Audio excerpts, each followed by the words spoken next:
Hey everybody, Kenny Conklin from Sci-Fi Fantasy. Woohoo! Back with another video update of the USS Enterprise from the Undiscovered country in 1/537 scale by AMT, the old kit. So, it's going slow. We just started it, and there's a lot of filling to do, but we'll show you what we got done so far. I'll bring this stuff over and over here, and we shall bring it over to the wall. Yes, and I'll flip my screen over. Okay, top bottom half of the saucer with the most of you, like I said before, know this kit and have seen the pictures, and you've seen all the panel lines that they've cut into the sucker. And then we got this guy, and that's the top half, and it took me about a day to do all the filling and all the sanding. I gotta lightly sand it because there is some stuff on here, and you could still see some grid lines coming through in a couple places, which is no big deal because you really can't see them that much. And with another light sanding and another light coat of primer and then the regular paint that's going to go on here, it won't be seen anymore. But that's the difference between the flat and the grooves, which unfortunately this whole ship is exactly like this. So that's what's going to be going on for the next couple of days with this guy, is just getting it all bondoed up, all sanded down, and we're going to work. Hey, big horn outside. I hate that guy. Does that crap at 1 o'clock in the morning. I swear to God, I want to go down and punch him in the face. But anyway, enough about that. We're going to start with the saucer section first, and we're going to work our way from saucer to the back of the ship. I got to figure out lighting, where the flashes go, what colors and what not goes all over this. Pisses me off a little bit. Then I got a little scratch there, but like I said, no big deal. I just got to fill that in. So we got this guy almost complete, the top half, and this we got to start on the bottom half. And my buddy Ricardo on Facebook wanted to see how I do it. Now, like I said, there's a few ways you can go the arm route and sand it down, going from rough to light grains of sandpaper and sand it all down. That's going to take forever trying to sand it down. Or you can use Mr. Surfacer, which I didn't like too much because that took way too many coats testing it on the top half to put it in there, and the dry time on that was just ridiculous. The other way, which I thought about and a few people suggested, was getting a duplicolor primer that fills in the gaps. Now, the only thing I was worried about with that is the grid lines going around that you got to keep will get filled in, and you got to rescribe them. And I was thinking you probably could take maybe silly putty and fill in all the grooves, and then spray it, and then just touch up where you have to. For some reason, it seems that the grid lines on the top half of the saucer were deeper than the bottom half, and I didn't cut them out any deeper or anything like that. So, and then the third way, which I am doing it, is, which I'm going to need more of this, is good old Bondo that everybody uses. This is the 1 part, not the 2 part Bondo. So just so Ricardo knows what I do, and as you all know, this is modeling and there's no specific way of doing it. You might have a better way, a better method, better lighting than me to get this done. However you find it the best way for yourself to do it, you know, take ideas from everybody, and come up with your own idea on how to do it. What I use is a little spatula, and now to have on hand either a toothpick that fits down the grooves, a paper clip, something that's going to fit down there, because if you're going to do it like me, you're going to need it to clean out the grooves before the Bondo dries in there. What I use is good old Captain Hook. Arr, matey. Yep, fits right down here, and pulls out what you got to do, but we'll get to that in a minute. So what I end up doing is, you can do it in one of two ways. I started out trying to do it nice and neatly, and just you know, get it just in one panel at a time, and bring it down into there. Long and tedious process. Me, now with it, I just take it. I don't care if I'm going over the main grid lines that we need to keep, because that's where the little hook guy is going to come into play.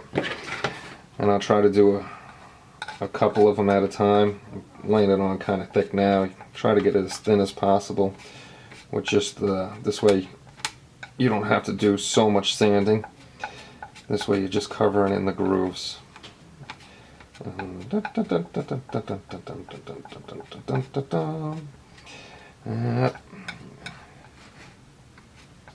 Make sure you get all those suckers filled in. And on the first one, it only took me one shot to go around and get them, come on, cover up, get them all filled in, and they're flat. It's just, you can see them through the paint.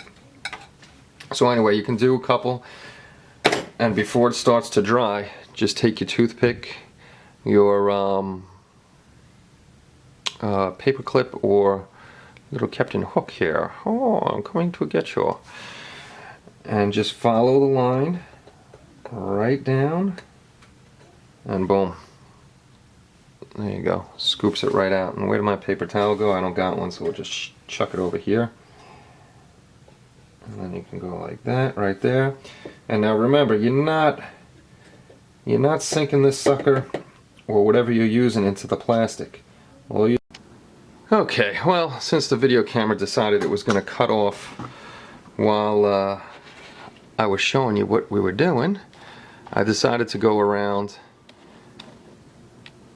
the whole bottom half of the saucer and just keep going.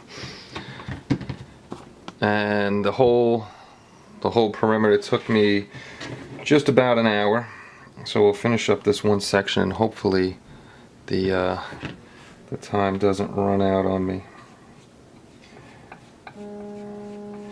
Yeah, somebody's got to text me while I'm doing the Bondo. Spreading it out. I got to keep a watch on that timer, because I'm not sure what I got on there. I don't know what I deleted and what I didn't delete. Like I was saying before, with the main grid lines, don't worry about going in there at the beginning. Just make sure you give yourself enough time to get the Bondo out before it becomes hardened or rubbery. Once it starts getting rubbery, you know it's starting to harden up. We're almost done here. Come on, get in there. Get in there, one little last patch, and then I have the top to do in the outer ring.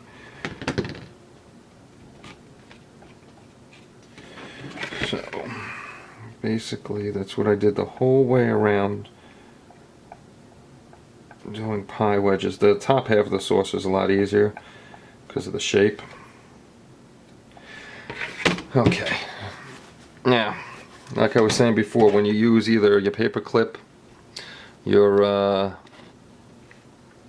little hook, or toothpick, or whatever you're going to get out, if you're using something sharp, make sure you're not digging into the plastic. I'm not digging in. We're just scooping it out and taking it off. This way And come right down the grid line, and don't worry about like that big chunk that just fell off here. You can either take it off or let it sit on top and dry, because all it's going to do is become a brick. And try to leave yourself a reference point while you're going around. This way you can go from one grid line to another. And again, I'm not taking any plastic or making the lines any deeper or fatter. And don't forget, there's a line all the way up here too. And that's the whole pie in about an hour. Now, also when you're doing it, let me see if I can get these lights up a little higher. When you're doing the bottom half, you got to watch out for these the shapes that are in there. You gotta, what I did was puttied on half, cut out the half of the line with my tool, puttied the other half so I had a reference point, and brought it back. There's a few around the saucer itself. So what I'm gonna do is I'm gonna finish puttying this up and try not to have it blurry for you. We'll finish puttying this up, and then since we're working on it, it's not too late, we'll sand it down and we'll show you what it looks like once it's done. Okie dokie. So here we are after everything was bonded up, sanded, and now this is what you're left with. A whole bunch of filled in lines. The whole process took about 3 hours to do. Doing the bondo, like I said, if you start at one side, by the time you get over here, you're ready to sand. And it took all about 3 hours to do everything. I didn't do the outer rim yet, which I'm going to do tomorrow and get that done, and then prime it. I still got to run around the whole ship. Look at that, there's bondo down there. I thought I vacuumed it all up. And before I prime, I'm not taking any plastic out, I'm just running down the lines and getting the excess bondo out of the grooves. What I was doing while sanding, this way it doesn't make that much of a mess, I just missed this little bit underneath here, is I sand maybe 1 or 2 sections. I have the vacuum right next to me and I vacuum it right off. This way it's not all over the place and my wife doesn't kill me. So this is pretty much it on this guy here. I know, real fun watching me do that. Alright, I'll stop doing that. I'll do that once the video's over. But again, this is what you're gonna get. Actually looks pretty cool like that. But that's gonna get all painted over, make sure everything is flat, and if not, we'll fill in the spots we have to fill in and do it again. This is gonna be, let me flip you around anyhow. Watch, am I very close or am I very far? Very close probably. Oh, there I am. Okie dokie. So this is going to be the boring part for a few episodes until I get everything done, and then we'll get into the lighting. Like I said, first thing's going to be the saucer. We'll get that all lit up and running wires and stuff like that. We'll work from the saucer down all the way to the back end of the ship, and then hopefully this only takes about 6 months to do, depending on how quickly my brother can get me the parts and everything like that. But thank you all again for stopping by, watching the video. I'm sorry this was a little boring, just watching me fill lines and stuff, but I promise you, as they go on, they'll get better and better as soon as all that stuff is done and we can start chopping stuff and drilling holes and all that other stuff. So I shall talk to you all soon. Have a good night.